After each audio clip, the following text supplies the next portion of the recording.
Okay, welcome everyone. Today we're going to do a little testing on three of our vehicles. One is the snowplow mod, and the Bertha Project is also testing the hybrid power that could be in great help in situations like what's going on in the California disaster.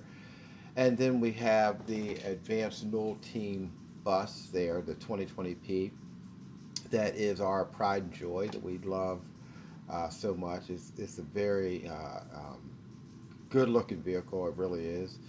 And so the area that would generally be considered the main bedroom area of the 2020P has been converted to a warehouse to carry um, bottles of water. And so the Bertha truck, that is this green truck here that we're using as the Hyliion test vehicle, um, carries up to 258 5-gallon jugs of water to supply to communities. And then, of course, our snowplow is designed to get us into those communities in a situation like what's going on in California. So, kind of, that's what we're really looking at is really what's been going on in California and how so many people have gone without any type of assistance. And it's really not the fault of California at all, because you got to understand, fire departments, the police departments are basically designed to run under normal situations for a 12-month period. Every now and then you have what will happen as a disaster, or in the stock market would be called a black swan event. And you cannot have manpower on hand every day all year long for a black swan event. It just wouldn't make any sense. You would have far too many people to run the 4,000, 5,000 emergency calls that fire department and police departments run each year. So when those major incidents occur, they're easily overwhelmed because they do not come every day. They do not come every year, And something that we believe at the Bertha Project is these incidents will start becoming more frequent. And because of that, that's why we have decided to really focus our priorities on developing the Bertha Project. One thing that residents have had an issue with is not being reached during this past incident they've having this snow crisis, and it has dumped so much snow so quick on the California area that they do not have enough personnel, snow plows to get around to every community. And the problem of it is not that the plows don't come around, because even if you have a snow plow come around and plow your street, let's say, number one, however buried your vehicle was before the snow plows got there, it's even worse, after the fact. And even if you can spend the next 3 or 4 hours digging out your car and you could get it out, it doesn't mean that there's any facilities that are in the community that can supply you with the supplies that you need in a lot of cases. And we know that during this last California incident that a lot of grocery stores, or one of the only main grocery stores in some of the communities, actually the roof collapsed. So there was, they didn't have supplies to even give out to people. And it's not like, well, your roof collapsed and you just need to, give out all the supplies that you have in your business for free. It doesn't work that way. It would be great if it did, but it doesn't work that way. And a lot of those communities have lost power as well. So there's no power in those communities. There's no place to get food or water, and so people are suffering. And so, you can only go a couple days without water. You can only go so long without food. So the Bertha Project is set up to bring all the food and water um, that we have, that we can carry on our trucks and our vehicles. We have two snow plows that are capable of going into a community. We hope to have a dozer that we actually pull along with a third dump truck that goes with our entire team. And if the snow plows can't get through, the dozer can.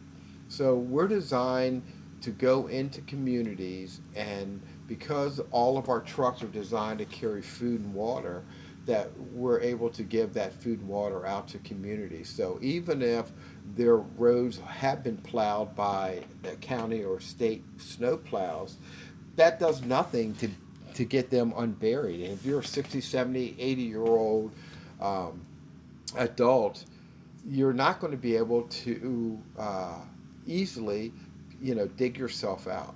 You need assistance. So, what we have decided to do with the Bertha Project is to make sure that we can bring supplies to people where they don't have to worry about that.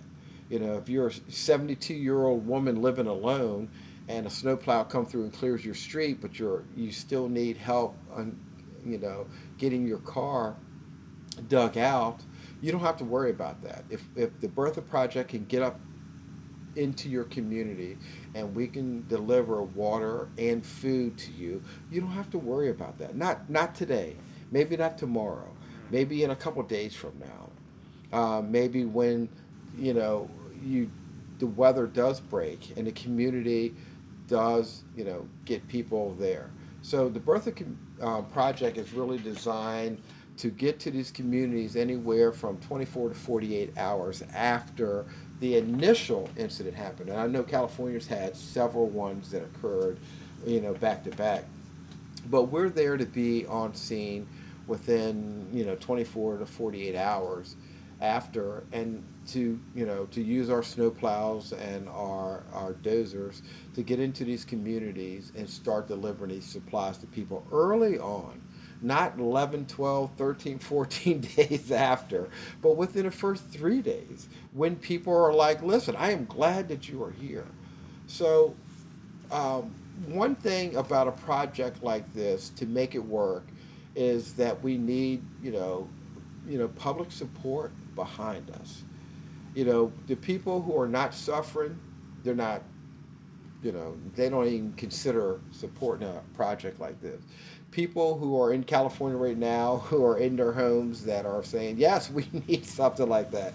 Sure, they're more than willing to support us now, and generally, because of human nature, once they're not in the red anymore, they'll go like, yeah, maybe we'll support you, maybe we won't. That's kind of the way it works. Everyone wants to support you when they're involved in that situation. Other people who are not involved or haven't been affected by it, they're like, maybe next year I'll support you. So, but the weather patterns are going to continue, and eventually the Bertha Project will need to support, or will need the support from everyone in America at some point. Long as these disasters continue to occur, you're going to need something to fill that gap.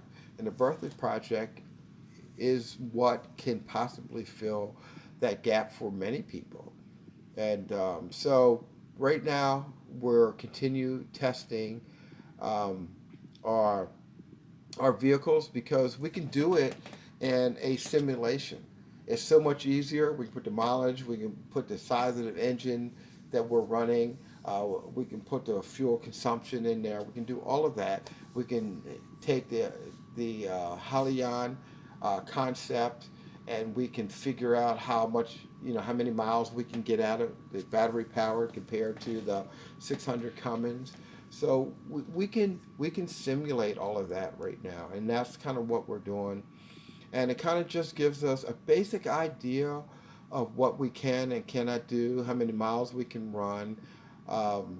Eventually, we do have a simulation coming up that will allow us um, to hand out, food and water to communities to see how that works as well. But right now, we're just doing the vehicle assessment, and so, like I said, we love for people to follow along and what we're doing, and always go to the Bertha.com or BerthaProject.com, and you can support us by purchasing a lot of the goods and services that we have over there, and that's kind of how we work.